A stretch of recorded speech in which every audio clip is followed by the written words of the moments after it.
দিয়েছে বা না ভোট দিয়েছে তারা আসলে পরে দিয়েছে কিনা এটা নিয়ে উনি সংশয় প্রকাশ করেছেন। অর্থাৎ উনি বলতে চেয়েছেন যে মানুষের বুথ নিয়ে, রাজনৈতিক বুথ নিয়ে উনি হচ্ছে এখানে একটা প্রদর্শন করেছেন। অর্থাৎ 68% মানুষ হ্যাঁ ভোটের পক্ষে ভোট দিয়েছেন, এটাকে উনি হচ্ছেন প্রশ্নবিদ্ধ করেছেন যে ওটা বুঝে দিয়েছেন কিনা। তো সেই জায়গায় আমাদের কাছে মনে হয়েছে যে বিএনপি আমরা দেখেছি গণভোটের পক্ষে জনাব তারেক জিয়া উনি প্রচারণা চালিয়েছেন হ্যাঁ ভোটের পক্ষে।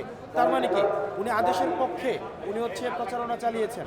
এখন আদেশের পক্ষেও প্রচারণা চালাইলেন, গণভোটের পক্ষেও প্রচারণা চালালেন।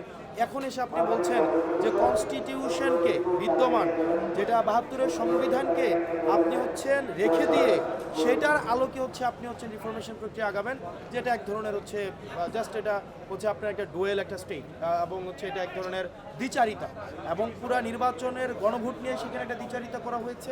এখানে হচ্ছে ঐক্যমত কমিশন নিয়ে একটা দ্বিচারিতা করা হয়েছে এবং এক ধরনের যে মনোভাব এটা বেগম খালেদা জিয়া উনি কিন্তু বলেছিলেন যে যেদিন জনতার ক্ষমতা এই সংসদে প্রতিষ্ঠিত হবে, যেদিন জনতার সরকার এই সংসদে আসবেন, সেদিন এই সংবিধান ছুঁড়ে ফেলা হবে।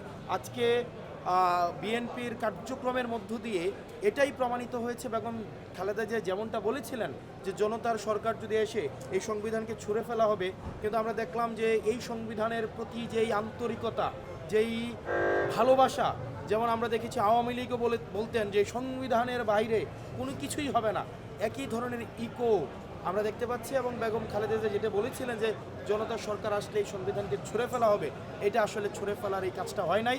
তার মানে জনতার সরকার এসছে কিনা এই জিনিসটা এখন আপনারা প্রশ্ন করেন। যাক, ধন্যবাদ আপনাদেরকে। একটা প্রশ্ন ছিল, আপনারা তো এখন বিরোধী দল থেকে সিদ্ধান্ত নিয়েছেন, স্পিকার যেহেতু নোটিশ দিতে বলেছেন, বিরোধী নেতা বলছেন নোটিশ দিবেন, বিএনপিও তো আসলে এটা চাচ্ছিল যে